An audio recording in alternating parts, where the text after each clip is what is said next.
Bonjour à tous, merci pour votre présence. Donc, nous sommes ravis d'être là aujourd'hui. Donc, je me présente Younes Benzagmout et avec moi Vincent Juquel. Aujourd'hui, on va dérouler une simulation de crise cyber, donc avec une approche gamifiée, donc selon une démarche qui s'appelle Tabletop, mais qui est gamifiée au niveau de la plateforme SecDojo. Donc ça fait partie d'une approche globale qu'on apporte au niveau du produit SecDojo, qui consiste à pousser l'humain comme un accélérateur de la cyber-résilience, donc d'ajouter cette dimension humaine à l'équation, en plus de tout ce qui est technologie process. Donc cet aspect contribue au renforcement de la cyber readiness, donc des différentes organisations, des différentes équipes, par rapport à la capacité de gestion des différentes situations de crise. Alors, que je m'habitue, là, c'est un peu fort. Donc moi, je suis Vincent Juquel, je suis le directeur cybersécurité du groupe Solocal. Je travaille avec Sekera, SecDojo. Et pourquoi je suis là? C'est juste pour vous partager mon expérience dans la gestion de crise, que ce soit dans les exercices ou dans la vraie vie, des crises à gérer, de multiples crises que j'ai dû gérer. Donc le groupe Solocal, c'est notamment le groupe qui détient pagejaune.fr, donc avec un énorme trafic à gérer et une exposition assez importante. Je suis content que vous soyez très nombreux dans la salle parce que c'est un sujet hyper important, la gestion de crise et surtout les exercices de gestion de crise. Vous avez raison d'être là. Au final, l'exercice de gestion de crise, c'est ça qui va définir un peu votre maturité cyber.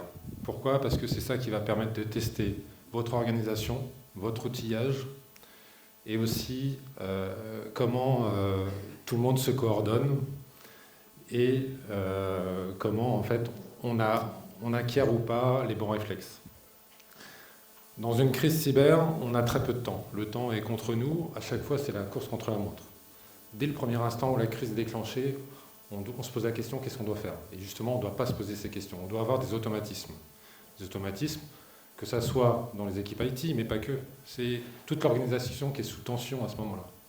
Donc ça veut dire que c'est les équipes juridiques, les équipes DPO, les équipes de communication, toute cette organisation et les équipes évidemment métiers concernés. Et c'est là où il faut être très bon, parce qu'on a tous des procédures, on a tous des PCA, des PRA. Mais quand on les met en tension comme ça, et qu'on doit les enclencher, dans quel ordre on doit redémarrer les applications? Comment on se coordonne? Est-ce qu'on a bien les bons backups? Alors je parle de backup de données évidemment, mais aussi les backups de personnes clés dans la cellule de crise. Évidemment, les attaques, ça arrive le week-end, ça arrive durant les vacances. Est-ce que le CFO est bien disponible pour prendre des bonnes décisions? Pas forcément. Il y a peut-être son backup. Il est bien désigné, il est bien disponible. Tout ça, c'est des choses à préparer en amont.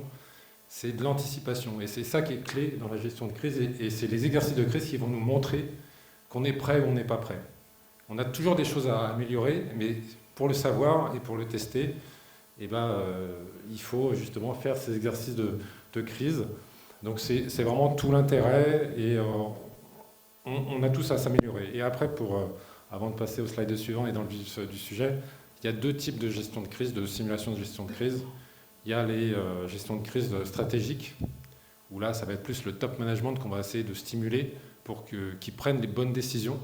Est-ce qu'à un moment donné, on doit couper une partie du système d'information et les impacts business associés? Parce qu'on ne fait pas de la sécurité pour faire de la sécurité, nous. On fait de la sécurité pour protéger une entreprise, pour protéger le business. Le business, c'est ce qui nous fait vivre. Donc c'est ça qu'il ne faut pas oublier. Et puis après, on peut avoir des exercices de crise plus opérationnels, où là, on va stimuler un peu plus les équipes IT. Est-ce qu'ils ont les bons réflexes, justement, pour intervenir sur les différents serveurs, bases de données qui ont potentiellement été infectés, sur les postes de travail? Comment je remasterise une flotte entière de postes de travail, par exemple? Est-ce que je suis équipé? Est-ce que je parlais du temps aussi tout à l'heure. Une crise, c'est des instants très courts où on doit prendre des décisions très rapidement, mais aussi dans la durée. Une crise, c'est plusieurs semaines. Comment on fait pour durer et être bon sur toute cette durée, en fait? Et pour ça, il faut être organisé. Il faut avoir des équipes qu'on puisse faire avoir en rotation et dans certains cas avoir du renfort de partenaires, d'experts complémentaires. Mais tout ça, c'est pas au dernier moment qu'on le fait. On peut toujours le faire, mais c'est toujours compliqué. Bah, dans tous les cas, si c'est compliqué au moment du test, c'est sûr que le jour J, ça serait 10 fois plus compliqué. Exactement. Donc, ça ne va pas être un monologue.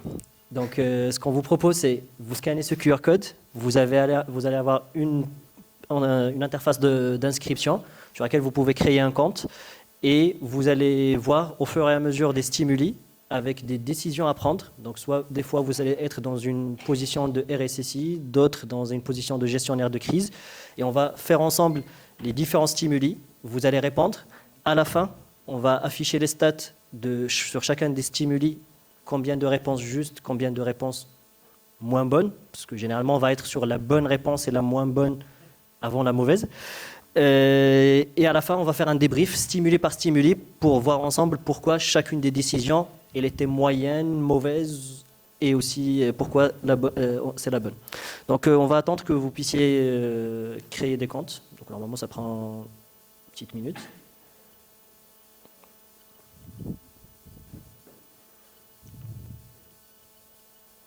On vérifie la dureté du mot de passe, en fait. Ah non, non, ça va. Sur celle-là, il n'y a pas de grand enjeu. Après, vous n'êtes pas obligé non plus de mettre votre vrai nom. Comme ça.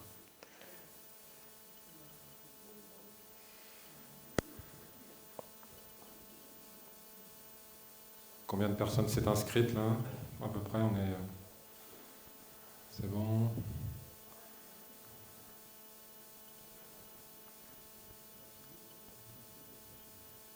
Est-ce que vous avez déjà démarré les tests, là, ou pas? Ça ne se connecte pas pour vous? C'est le bon QR code? En fait, une fois que vous êtes inscrit, normalement, vous êtes déjà vous avez déjà accès. Ça fait partie du dispositif de crise. Alors, c'est un autre type d'exercice de gestion de crise, hein, sous format papier. Là, c'est pas ce qu'on a proposé. Alors, combien d'utilisateurs on en a? Moi, je commence à voir des utilisateurs. Pardon? Comment? 51. 51? Bon, je propose qu'on avance. De toute façon, après, vous pouvez toujours rattraper. Hein, c'est pas un sujet. On fera de toute façon le débrief de toute façon à la fin. Et vous avez, je crois, 40 minutes, c'est ça, pour faire l'exercice. C'est ça. On a à peu près 2 minutes par stimuli. Voilà. Donc, qui a pu créer, se connecter? C'est ça. On va prendre le défi simulation de crise. L'autre de sensibilisation générale, vous pouvez le faire après la session. Donc là, on va prendre la partie simulation de crise. Qui n'a pas encore pu créer un compte? Alors, on va attendre encore... Pardon? Vous pouvez commencer. Donc, vous commencez déjà à lire le stimuli. Donc là, je vais déjà l'afficher.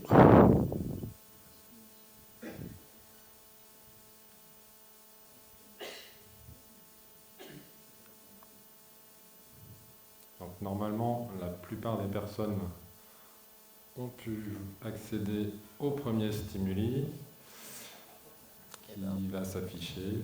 C'est ça. On fait le difficile. Voilà, donc on a reçu ce mail qui nous indique on a potentiellement un extract de base de données qui a été récupéré. Voilà, donc là, après, on a l'idée, c'est de choisir les bonnes réponses qui sont proposées. Je te laisse faire.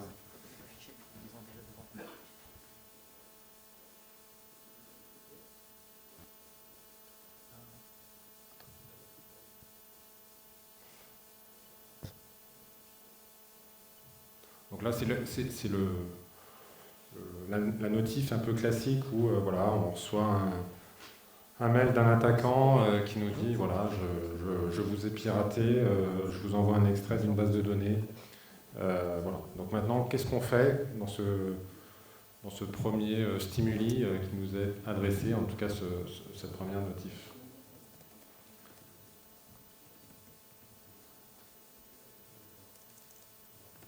Est-ce que tout le monde a pu commencer à faire cette première étape? sauf monsieur, je crois. Bon. Vous ferez les réponses tout à l'heure en live. Je vous donnerai le micro.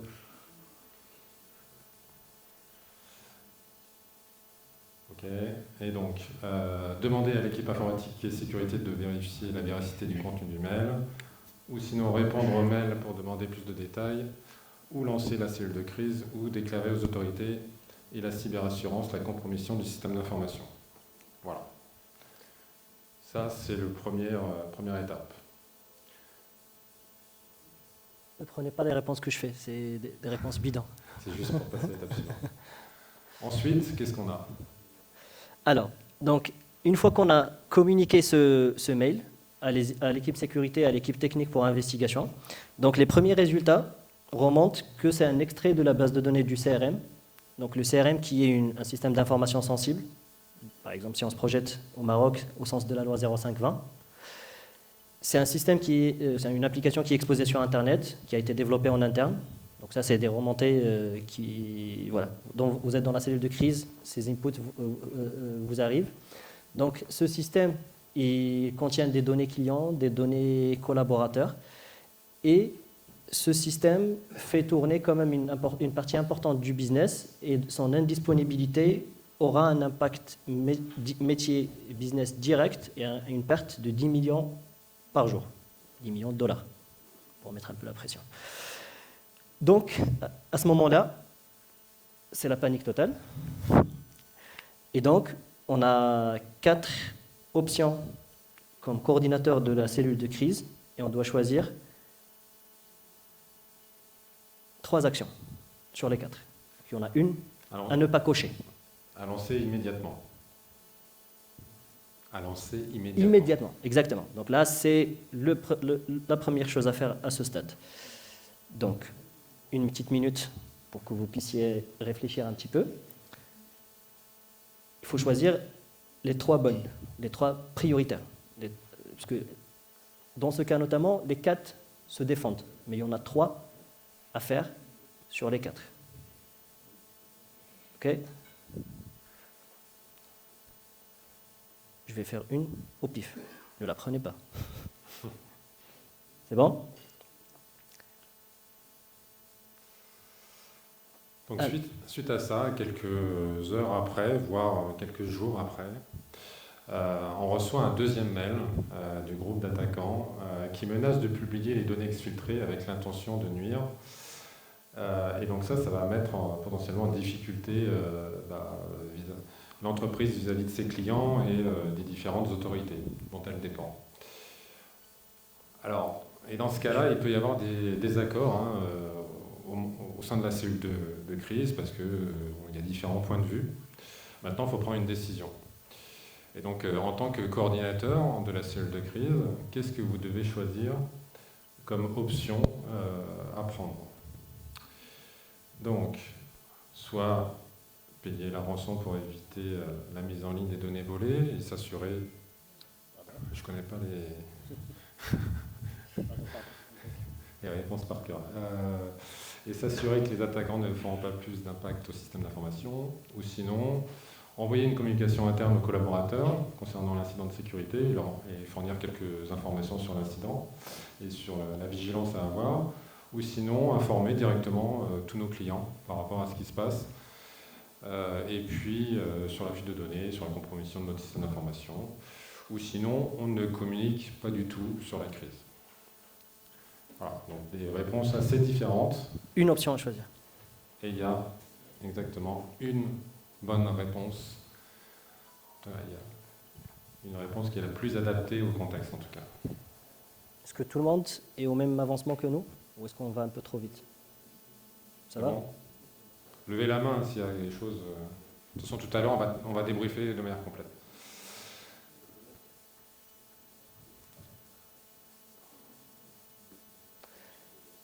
Alors, donc, vous avez déjà agi par rapport à la situation et la pression du groupe d'attaquants.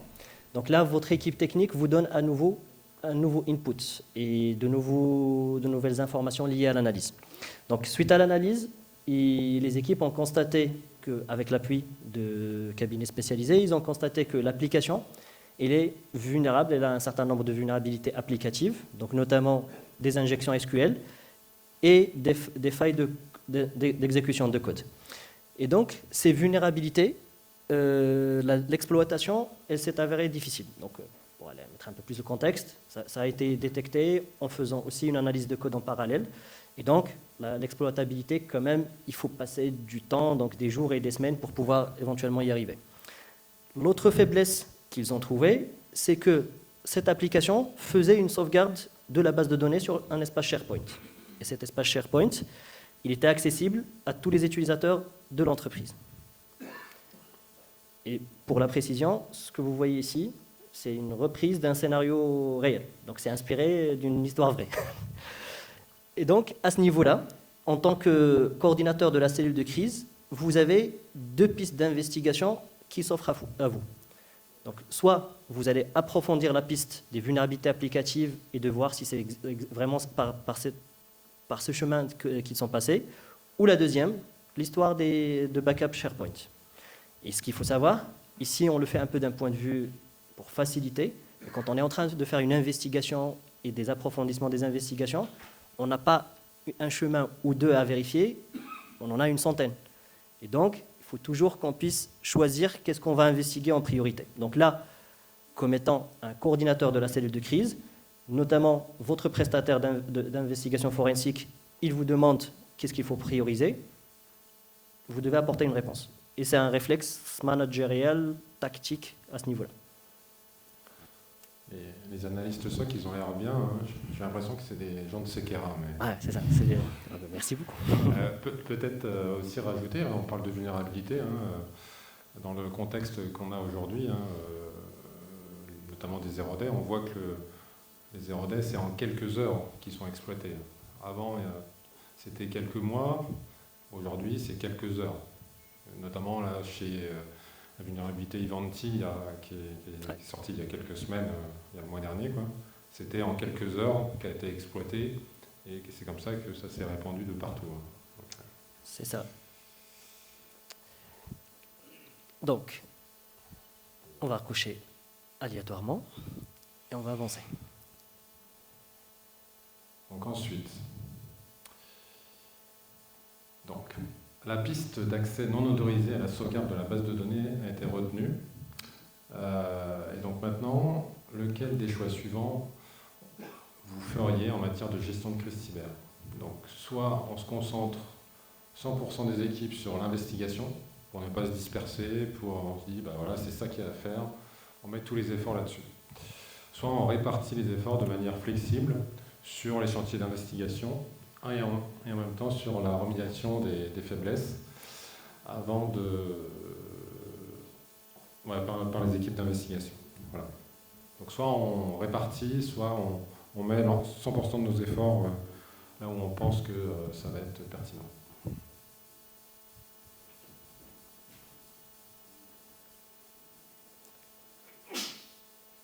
Donc il nous reste 2 simulés. Donc, à ce niveau, on a déjà des éléments de compréhension de comment s'est passée l'attaque. Déjà, je vous confirme que à ce stade, il a été confirmé que c'est la piste de sauvegarde de base de données de la base CRM qui a été exploitée par les attaquants. Et donc, à ce niveau-là, vous avez, comme un gestionnaire de crise, comme toute organisation, il y a des moyens limités. Certes, en situation de crise, les moyens, c'est un peu plus à disposition, mais ça reste les moyens financiers plus techniques, restent limités, et humains, restent limités qu'on peut mobiliser. Donc vous avez 30 tokens, c'est un peu virtuel pour dire que vous avez 30 tokens à déployer à travers 4 actions pour réduire le risque au minimum et réduire la probabilité qu'il y ait un deuxième rebondissement de l'attaque ou une persistance de l'attaque. Donc, il ne faut pas réfléchir security as usual, il faut réfléchir sécurité en phase d'incident, ou en phase d'incendie plutôt. Et peut-être préciser ce que c'est, token, qu'est-ce qu'on veut dire derrière, hein. C'est à la fois la partie budget, c'est le budget qu'on a pour gérer la crise et éteindre l'incendie, mais aussi ça correspond au temps que l'on a. Je parlais du temps tout à l'heure. On court toujours après le temps durant une crise. Donc à un moment donné, on ne peut pas tout faire. On voudrait faire des choses comme... bon, je ne vais pas répondre, donner quelques exemples qui sont là, mais on voudrait toujours faire plein de choses, sauf qu'on est réduit. Toujours, on doit faire des choses, on doit prioriser parce qu'on ne peut pas tout faire. Et parce qu'on a des équipes aussi dimensionnées d'une certaine taille. Le temps qu'on aille chercher des renforts, ils ne sont pas tout le temps tout de suite opérationnels. Donc voilà, on a cette notion de budget et en même temps cette notion de temps.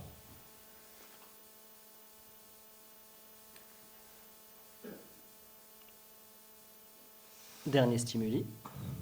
Donc, suite aux analyses CTI, on s'est rendu compte que les comptes avec leur mot de passe ont été identifiés sur des leaks et que ça date de quelques semaines.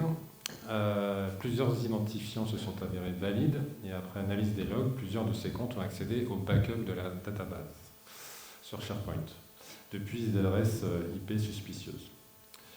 En termes de communication vers les clients et les partenaires, laquelle des communications suivantes choisisseriez-vous? Là encore, la communication, c'est un élément hyper important, on le verra en débrief tout à l'heure. C'est le dernier. Prenez votre temps. Et c'est un des aspects les plus importants de la gestion de crise. Je pense que vous avez plein d'exemples en tête de communication, de gestion de crise, pas forcément les plus habiles qui ont été faites ces derniers temps. Voilà. Et même dans des établissements où il y a les moyens qu'il faut, des fois, on peut se tirer une balle dans les pieds et autant les aspects techniques, souvent, on peut rattraper, autant la communication, ça se rattrape pas ou difficilement. Donc, ça va très vite. Je ne veux pas donner l'exemple parce que sinon je vais avoir un procès demain, mais je pense que vous avez tous vu quelque chose qui s'est passé dans le secteur bancaire au Maroc il n'y a pas longtemps.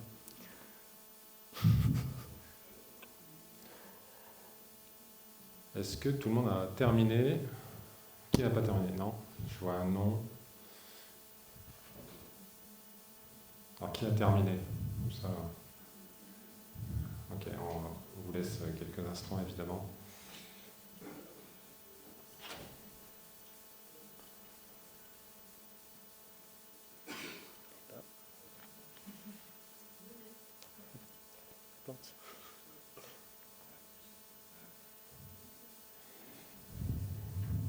J'en ai fait trop de démos. J'en ai fait trop de démos, j'ai saturé ma machine. C'est l'effet démo? Non, non, c'est plutôt juste pour recharger. Hop. Est-ce qu'on est bon? Qui a terminé? Non, je vois encore des têtes baissées, donc ouais. On va commencer le débrief, comme ça on retarde pas trop tout le monde.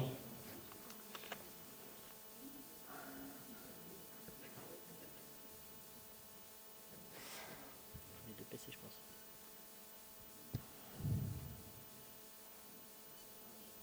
Alors, je vais parler pour meubler, mais après, évidemment, Inès va compléter, parce que moi, je suis qu'un utilisateur. Mais ce que vous avez vu là, c'est une interface qui est complètement modulable. Et là, on a fait un scénario très simple, très réduit en termes de... Ouais, il y avait 7 stimuli. Mais derrière, c'est totalement modulable et configurable. Et on peut faire des choses très complexes. Voilà, donc c'est ça qui est intéressant. Et qui permet justement de mettre en tension cette cellule de crise et vérifier qu'on a bien les bons réflexes. Et après, c'est rare qu'on ait que la cellule de crise prenne tout le temps les bonnes décisions. Hein. Donc après, c'est quelque chose d'itératif qu'on doit faire. C'est quelque chose qu'on doit faire plusieurs fois dans l'année, au moins une gestion de crise décisionnelle et une technique. Notamment, nous, dans mon cas, en France, avec le contexte qu'on a avec les Jeux Olympiques, avec le contexte géopolitique que vous avez aussi au Maroc ou en Afrique, c'est des choses, c'est pour ça que je disais tout à l'heure, c'est un élément essentiel aujourd'hui, c'est un must-have. Ce qui n'était pas le cas avant. Aujourd'hui, on doit tous faire de l'entraînement sur de la gestion de crise. C'est essentiel. Parce que c'est ça qui va nous permettre, comme je disais en introduction, de vraiment vérifier que toute la société est mobilisée. Ce n'est pas qu'une histoire d'équipe cyber. Hein. Une gestion de crise cyber, ce n'est pas que l'équipe cyber, c'est toute l'entreprise. Nous, on est juste un maillon pour faire en sorte d'expliquer, d'aider dans les prises de décision. Mais les prises de décision, c'est le top management à un moment donné qui les prennent par rapport à des impacts business. Ce n'est pas nous, CISO et RSSI, c'est la société. Et c'est pour ça qu'il faut les sensibiliser. C'est un outil de sensibilisation, d'éducation pour élever le niveau. Et Dieu sait que c'est compliqué de sensibiliser les dirigeants parce qu'ils n'ont pas tous, ils ont plein d'autres choses à penser et ils se disent non, ça arrive qu'aux autres. Ou, avec tout le budget que je vous donne, ça ne doit pas arriver.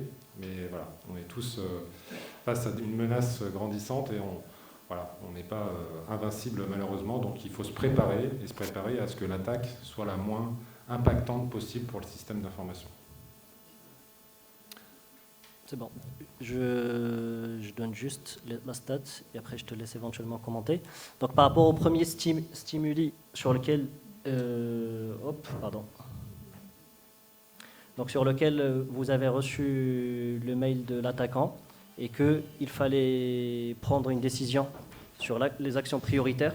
Je te laisse commenter les options, Vincent. Ouais, donc on a reçu ce mail, il nous indique qu'il y a un extract de base de données. Maintenant, on ne sait pas si c'est vrai ou pas. Qu'est-ce qu'on doit faire? C'est surtout, on doit vérifier la véracité de cette information. C'est la première chose à faire. On ne va pas tout de suite croire que c'est vrai. On ne va pas tout de suite alerter tout le monde dans le bas de combat. Déjà, on vérifie, est-ce que c'est vrai ou pas? Même si on a des indices, mais il faut lancer les investigations avec les experts concernés, ceux qui gèrent cette base de données côté métier, avec les équipes SOC, etc. On ne va pas tout de suite répondre aux mails. On ne va pas tout de suite initialiser une cellule de crise, parce qu'encore une fois, on ne met pas l'alerte rouge tout de suite. Et puis, tant qu'on n'est pas sûr, on ne remonte pas l'information aux autorités compétentes. C'est après. Je donne une précision quand même. En fait, l'élément vraiment clé à retenir ici, c'est ces deux-là, à ne pas faire.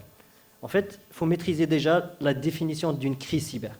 Une crise cyber, c'est un incident de sécurité avéré. Là, on n'est pas encore dans la case avérée. Avec un impact business éventuellement très important. Mais là, on n'est pas dans un incident avéré, on n'a pas encore des éléments, ça ne sert à rien qu'on appelle la DGSSI, qu'on appelle la police et tout. Il faut d'abord vérifier, s'assurer de quoi il s'agit avant d'aller plus loin. Et cette définition, elle est propre à chaque entreprise par rapport à votre business. Donc on parlait d'impact business, donc c'est vraiment vous qui la définissez avec le métier. C'est quoi qui fait le plus mal à mon entreprise? Ouais. Quand est-ce que le chiffre d'affaires il tombe? Quand est-ce que je ne peux plus vendre mes solutions à mes clients? Et que, bon, c'est pas pour juger, mais 10 personnes ont voulu lancer la cellule de crise à ce niveau. Et en fait, il faut savoir que des incidents comme ça, des choses comme ça arrive presque 2-3 fois par semaine. Entre des mails comme ça, entre quelqu'un qui pense qu'il se passe quelque chose sur son serveur ou sur sa machine. Et donc, on finit par épuiser les gens à force de crier incendie 3 fois par semaine. Et donc, il faut bien équilibrer à quel moment il faut escalader et à quel moment il faut rester calme et serein et avancer sur les analyses. Ah ouais, le stimuli 2, ça fait mal. Donc là, on est sur 47 pas super réponses, on ne va pas dire mauvaises, et 13 bonnes réponses. Après, c'est du choix multiple, alors c'est plus compliqué. C'est effectivement. En fait, ici, il y a plutôt 38 personnes qui ont répondu qu'il faut couper l'exposition du CRM. Et en fait, ça, éventuellement, c'est un réflexe de checklist. Donc, si vous faites appel à un expert qui n'a pas l'habitude de gérer des crises, il va vous dire coupez tout. Mais là, il s'agissait de 10 millions de dollars de pertes par jour versus le fait suivant. Quelqu'un qui vous a appelé ou que vous a envoyé un mail pour dire qu'on a récupéré votre base de données, ça s'est avéré vrai. Maintenant, votre système il continue à tourner. Donc là, il y a deux hypothèses. Soit ils ont juste eu accès à la base de données d'une manière ou d'une autre, ils n'ont pas forcément un accès et un contrôle de cette partie du système d'information, soit effectivement ils ont un accès sur le système d'information, mais c'est quand même bizarre, parce que le pattern des attaquants, c'est quand même, ils communiquent, ils se font connaître une fois qu'ils ont fait tout ce qu'ils ont à faire. Et donc la probabilité est quand même assez faible, et que si ils sont sur les composants SI du CRM, c'est qu'éventuellement ils ont aussi pivoté vers d'autres composants. Donc là, je fais un peu aussi, je vous mets dans la situation d'un débat dans le cadre d'une cellule de crise. Et à un moment donné, on va se dire que on a trop de certitude que ça sert à grand chose ça. Mais par contre, on sait qu'on tire une grosse balle dans le pied du business. Donc à ce niveau-là, on n'a pas encore assez d'éléments pour faire une telle décision. Et c'est vraiment difficile de faire ça parce que il faut convaincre, il faut prendre la responsabilité. Ça se peut qu'on se trompe, donc ça se peut que 1 heure, 2 heures après, on se rend compte qu'ils sont bien présents sur les serveurs, etc. Mais c'est pas grave. À ce moment-là, on aurait des raisons éventuellement de décider de couper, mais pas à ce stade. Exactement. Est-ce que quelqu'un éventuellement n'est pas d'accord ou il veut... Allez-y.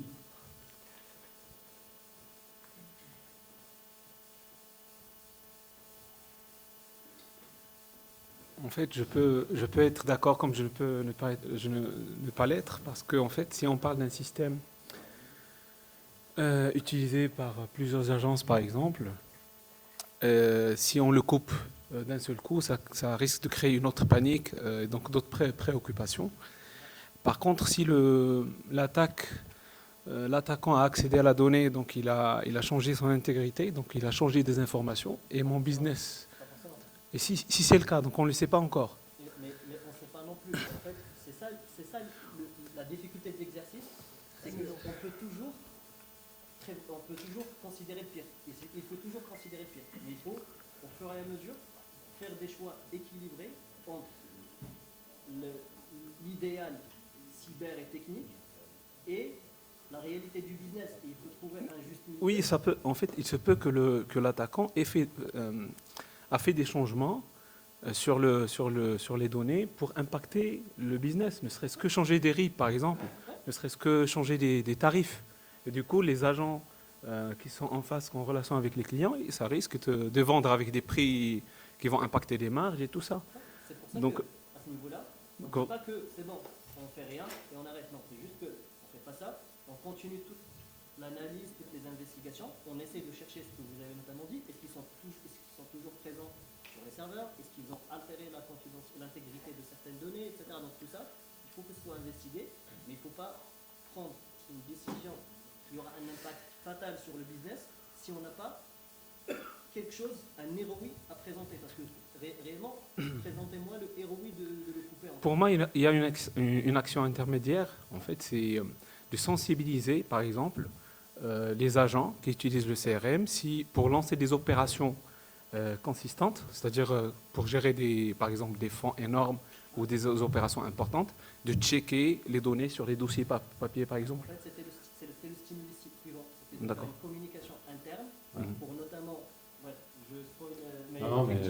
mais en fait, le choix... Ouais. Mais là, c'était notamment pour dire que l'exposition, c'est trop catégorique, c'est trop fatal. Et on peut faire oui, c'est clair. Et ne pas faire ça. C'est clair, il ne faut pas prendre la décision immédiatement sans analyser. Voilà. C'est l'étape d'après, c'est juste l'étape d'après et c'est forcément une réponse qui fait débat. Enfin, c'est normal. Ouais. Merci. D'autres? Bon. Allez, comme ça. Voilà, dans l'exercice, en tout cas, c'était les 3 actions à prendre immédiatement qui vous paraissaient les plus pertinentes et logiques. Voilà. Donc, mais la première n'était pas forcément une mauvaise, c'est juste une histoire de timing. Voilà. Là, on était sur... je vais passer en français parce que je ne sais pas pourquoi je suis en anglais. Okay. Voilà.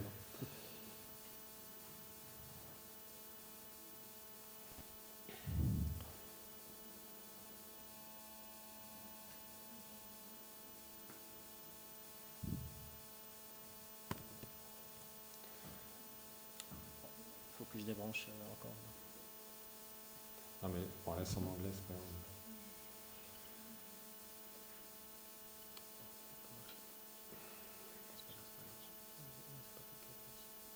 Ok.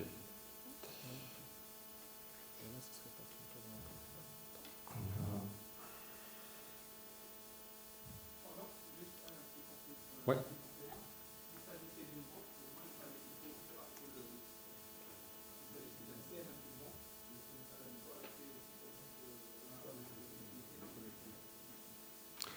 Après, évidemment, pour chaque contexte d'entreprise, vous pouvez, encore une fois, ce scénario, dans votre contexte, vous pouvez le modifier et vous dire, bah voilà, voilà. Ça peut être modifié par rapport à un contexte d'entreprise, évidemment. Là, c'était quelque chose d'assez général pour que tout le monde puisse jouer. Et voilà. L'objectif aussi, c'est qu'il y ait ce type d'échange, parce qu'on n'a pas tous la même perception, on n'a pas la même sensibilité selon notre business. Et c'est bien normal. Donc, c'est ça qui est intéressant. S'il y avait... il y a des règles d'or, évidemment, dans la gestion de crise, mais il y a aussi un curseur qu'on peut mettre selon le contexte de l'entreprise. Alors, traduction français. En fait, c'est l'affichage qui se casse une fois que je suis en plein. Sinon, tu le laisses en anglais. Puis... la question suivante. C'était par rapport à la communication.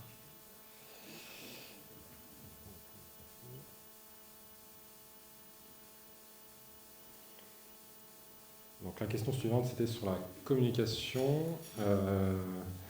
Donc de mémoire, la dernière réponse, c'était on ne communique pas. Il y avait... C'est pas bien, ouais. Je ne me rappelle plus par cœur. Donc je vais peut-être pas... Ah, voilà, parfait, merci. Voilà, ça arrive en même temps.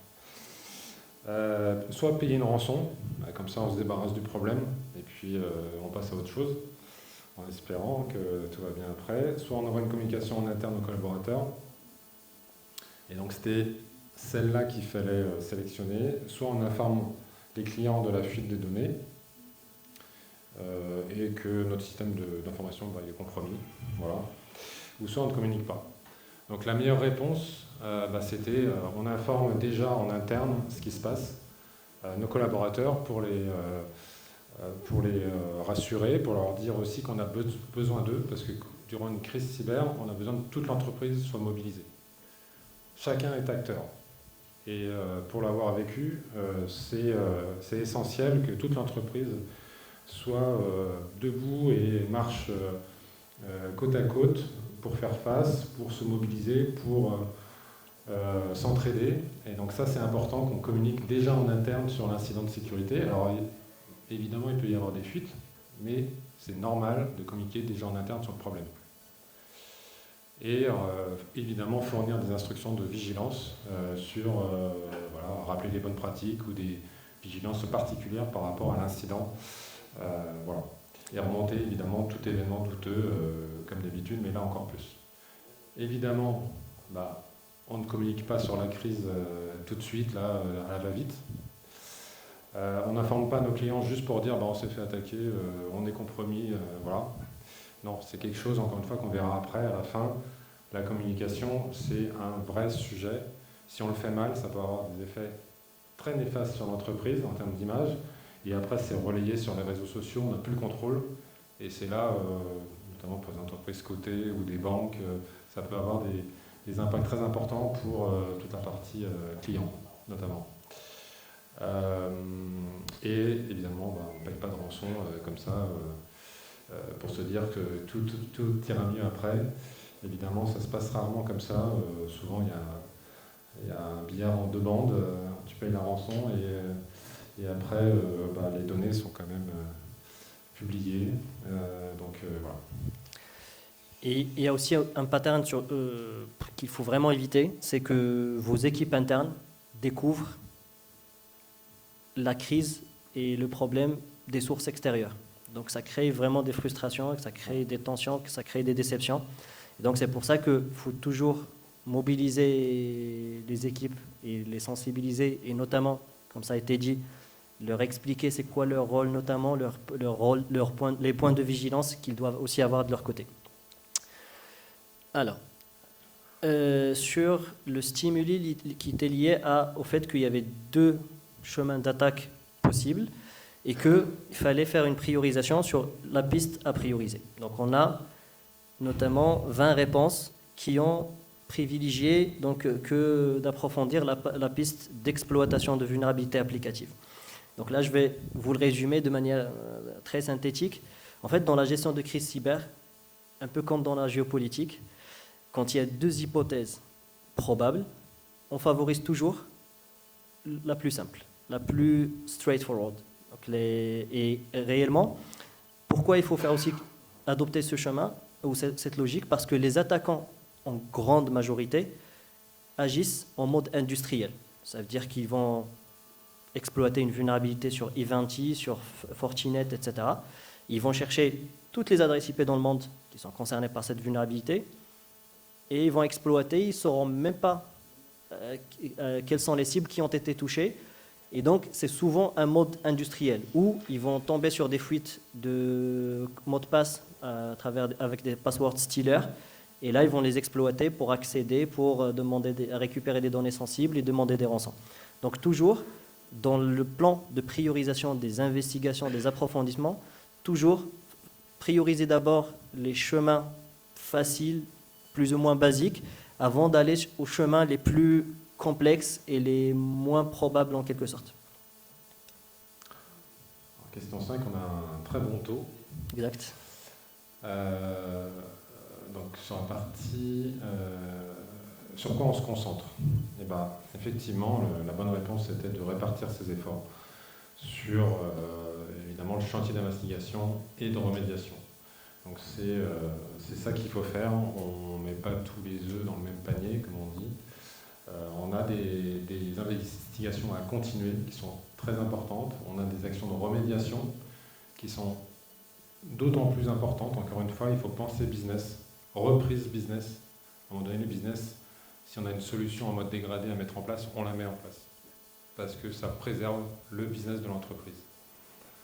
Et donc c'est ça qui est important. Mais pour autant, on ne lâche pas la partie investigation parce qu'on a toujours des choses à vérifier, jusqu'où l'attaquant s'est propagé, de manière en latérale ou pas, etc. Et surtout, toujours méfiez-vous des prestataires qui vont vous dire on va lancer des scripts, etc. Et on va partir une semaine faire l'analyse et après on vous donne un rapport et après on verra ce qu'il faut faire. Parce que pendant la semaine, ça serait peut-être déjà trop tard et l'entreprise aurait déjà fermé. Sur l'histoire des tokens et des mesures de remédiation. Donc là, toutes les options étaient bonnes. D'un point de vue sécurité, tout ça c'était bien. Mais par contre, on a des moyens limités, une capacité surtout humaine qui est limitée. Il faut qu'on puisse faire des choses qui nous rassurent le plus. Donc pourquoi déjà désactiver les comptes compromis? C'est trop coûteux et pas forcément une bonne option. Parce qu'on a une autre option à côté qui dit qu'on va changer les mots de passe, et on va déconnecter toutes les sessions actives, et on va laisser ces gens continuer à travailler. Donc, entre désactiver leur compte ou faire le nécessaire pour les nettoyer, les resécuriser, vaut mieux partir sur la troisième, et en plus qui va coûter moins cher. Et en plus, on va la combiner avec une authentification forte. Donc ça veut dire que s'il y a même une nouvelle attaque qui va les cibler éventuellement, ils vont être un peu mieux protégés cette fois. Pourquoi changer les mots de passe de l'ensemble des comptes est aussi une mesure trop catégorique, trop coûteuse, parce que ça prendra des semaines de travail, énormément de perturbations des activités business, etc. Et donc, on a en face, pour le moment, une confirmation de compromission de certains comptes. On va agir que sur ces comptes jusqu'à preuve du contraire.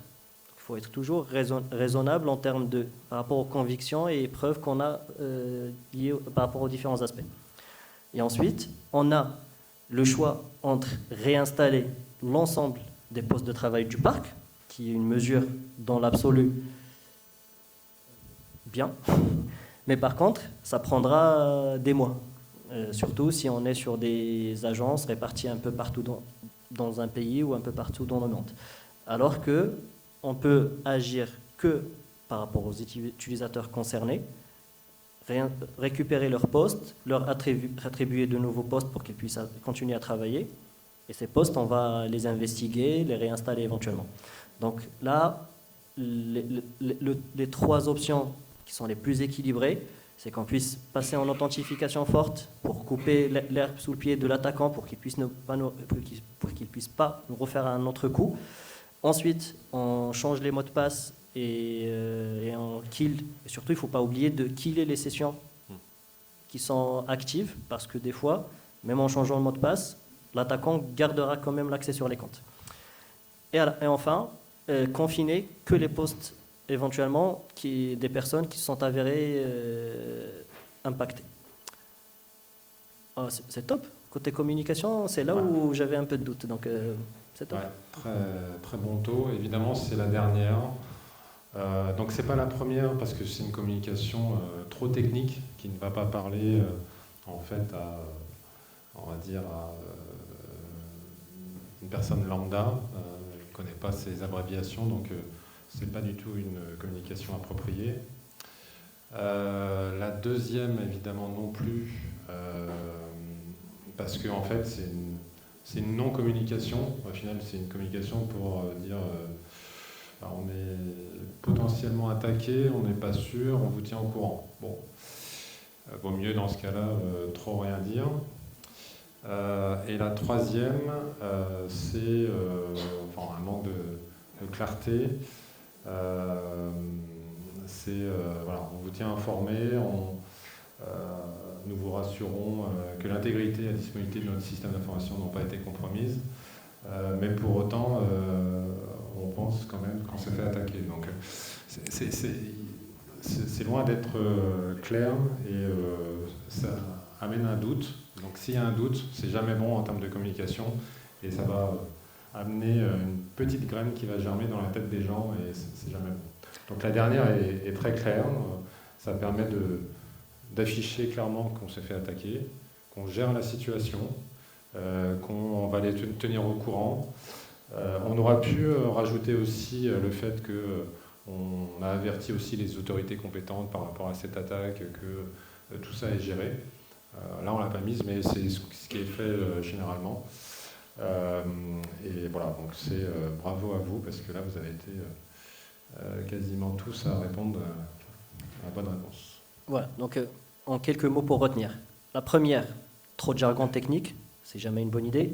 La deuxième, parler pour ne rien dire. Donc on a plus semé l'inquiétude chez le client ou chez l'interlocuteur sans lui donner aucune information pertinente. Donc ça aurait été mieux de ne rien dire que de dire ça. Troisième, c'est la pire, parce qu'on sait qu'il y a un problème de confidentialité, de fuite de données, et là, on est en train de parler que la disponibilité du système, elle est top, l'intégrité, elle est top, vous n'avez pas à vous inquiéter par rapport à ça, mais après coup, les gens vont se rendre compte qu'il y avait un problème de confidentialité, et que vous avez quand même tourné votre communication pour les embrouiller.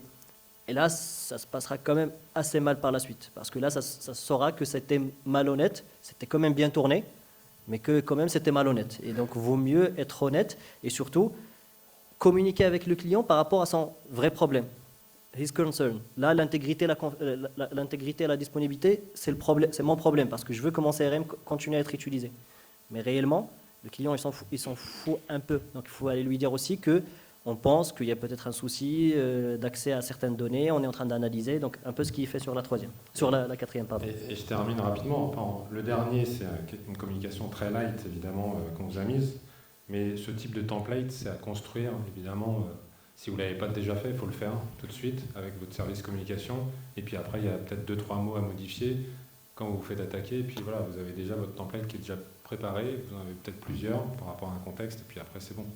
Et ce n'est pas à réfléchir au moment de la crise en urgence qu'on fait ça, parce que c'est le meilleur moyen de se planter. Merci. Et donc là, vous voyez déjà que, par exemple, on a un classement. On ne sait pas qui est qui dans la salle. Qui sont les trois premiers? Ah ouais? Bravo. C'est le caméraman. Ah, On va le recruter. alors là, Il est à alors là, vous êtes sûr que vous êtes caméraman? Ah, Bah, moi j'ai du mal à croire ça. il a suivi tous les ateliers depuis 2 jours. Donc, Ouais, peut-être. Ouais. formation accélérée.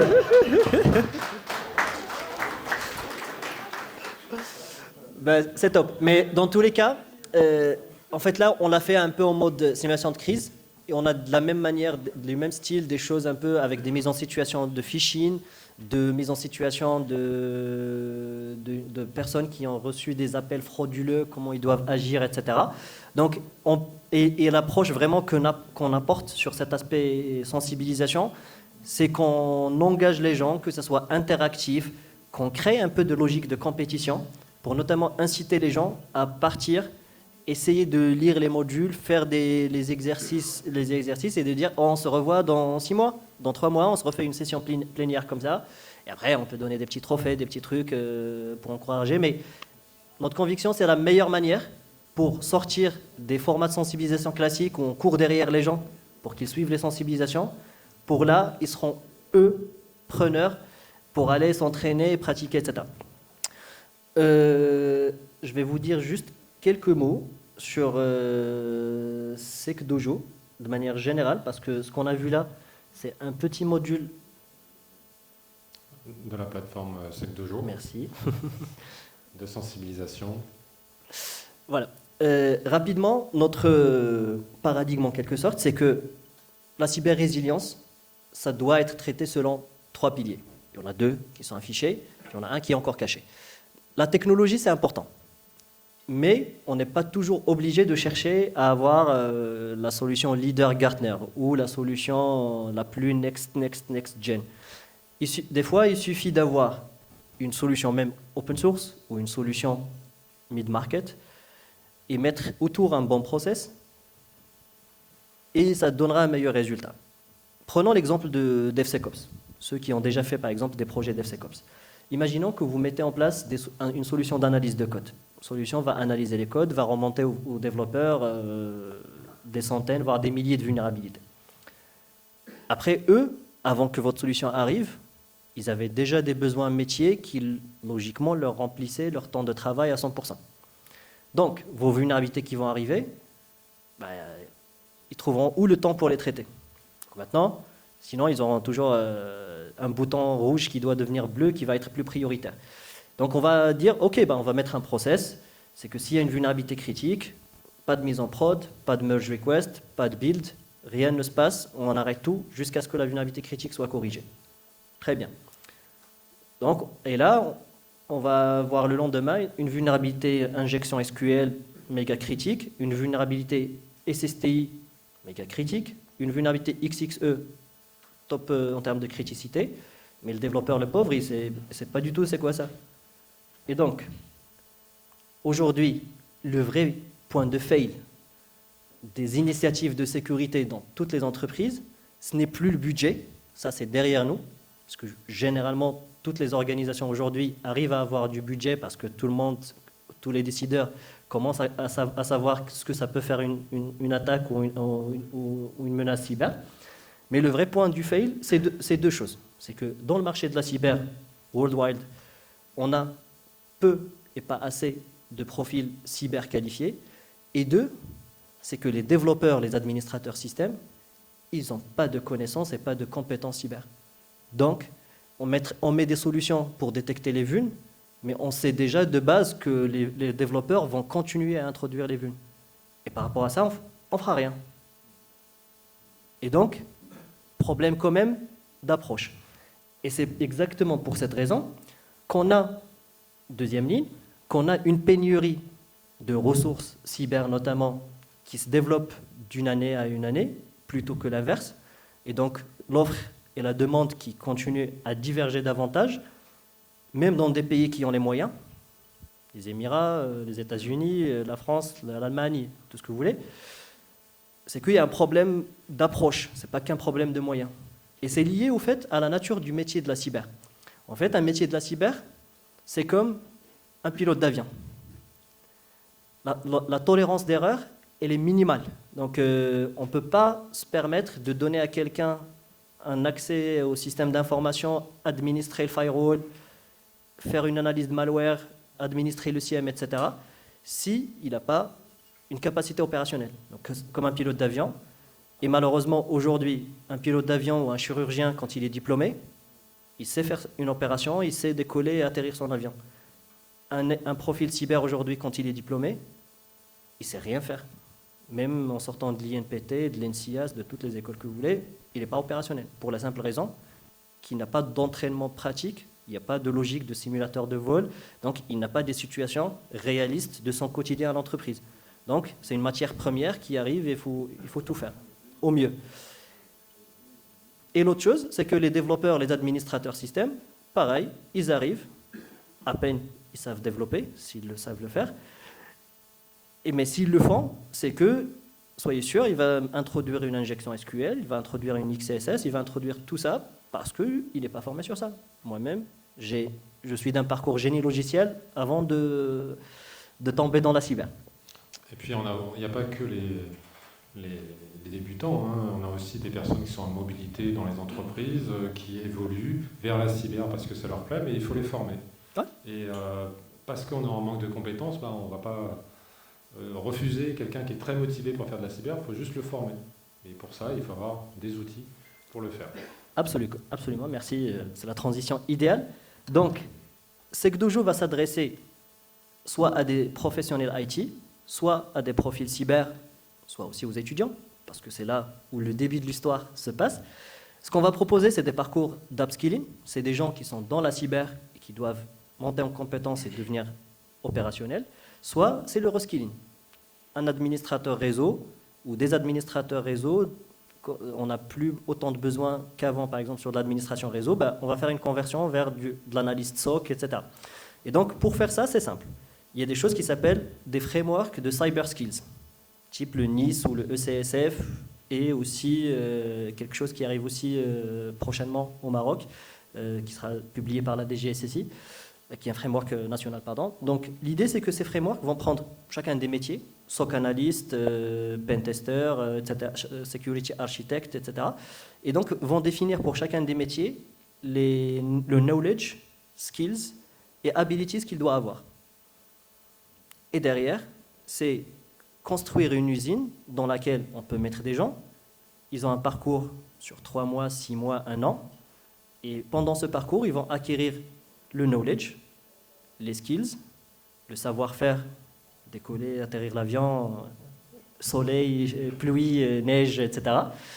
Et après, en face, on a un système de skills validation qui dit que je te mets dans une situation d'analyse forensique, ou je te mets dans une situation, je te donne un code vulnérable, tu dois le patcher, ou je te donne une application sur laquelle tu dois trouver les vulnérabilités. En fait, ce qui se passe en haut donc, sur le CTF, donc c'est des équipes professionnelles qui ont des mises en situation offensives de sécurité applicative, et ils sont en train de fighter entre eux entre les 6 qui va être par rapport à l'équipe qui va être dans le top 3. Et donc, avec ces mises en situation, c'est binaire. Soit tu sais faire une analyse malware, soit tu ne sais pas. Soit tu sais faire une analyse forensique, soit tu ne sais pas. Soit tu sais trouver une vulnérabilité sur une infrastructure AD, soit tu ne sais pas. Et donc, réellement, un challenge réalisé égale une partie des skills ou une compétence démontrée, validée.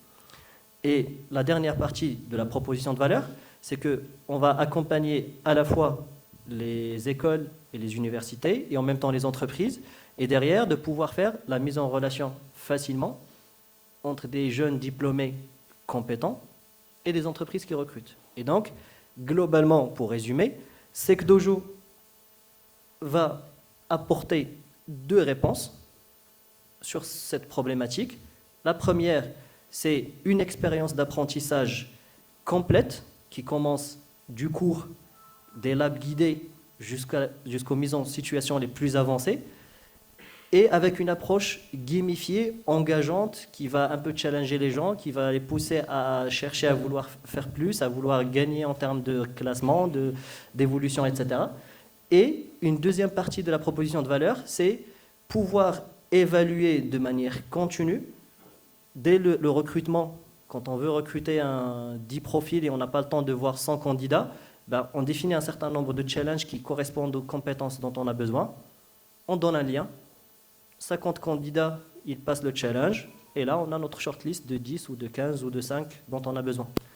Et après, une fois qu'ils sont recrutés, ils doivent passer de N1 à N2, de pentester à web à pentester infra à D, etc.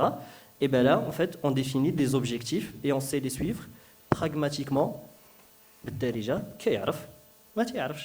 Et donc là, c'est de construire des chemins de carrière, des parcours, etc.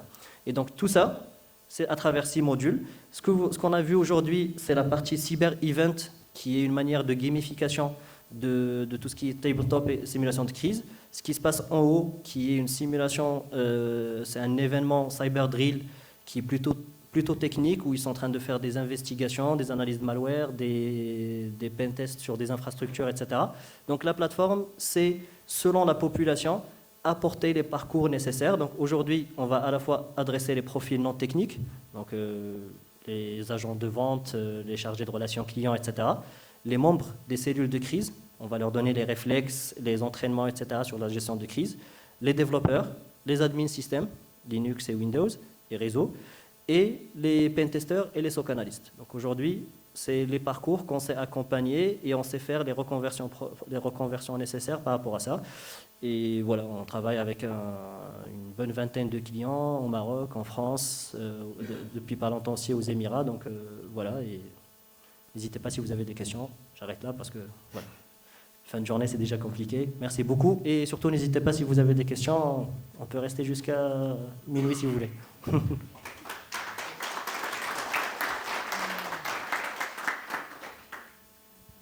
Est-ce qu'il y a des questions? Est-ce qu'il y a des remarques? Est-ce qu'il y a des objections?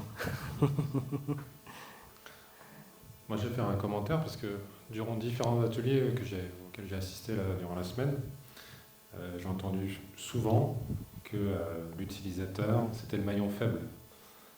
Et en fait, avec ça, j'ai rien à gagner en vous disant ça. Moi, je suis client depuis des années de Sekera Sekdojo.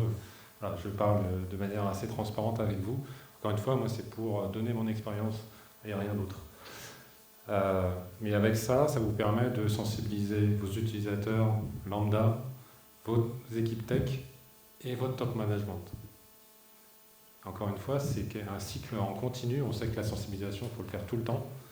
Mais ça vous permet d'avoir une plateforme qui vous permet de tout gérer. Et donc, c'est vraiment l'avantage et c'est un gros sujet pour justement que l'utilisateur ne soit plus le maillon faible. Pour qu'il devienne le véritable accélérateur et pilier de la cyber-résilience, le vrai élément qui va changer l'équation. Donc en ayant juste des moyens limités, en les mettant au bon endroit, on peut être plus résilient que des organismes qui mettent 10 fois plus de moyens, si on fait les choses intelligemment. Et il y a toujours une manière intelligente de faire la chose et pas que le leader Gartner.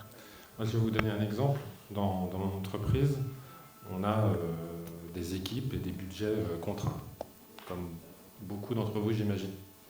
Donc on a, j'imagine que vous avez ça aussi, des security champions, des correspondants sécurité qui sont dispatchés dans les équipes techniques, qui nous permettent d'accélérer ou d'avoir un contact privilégié pour faire avancer un sujet de sécurité.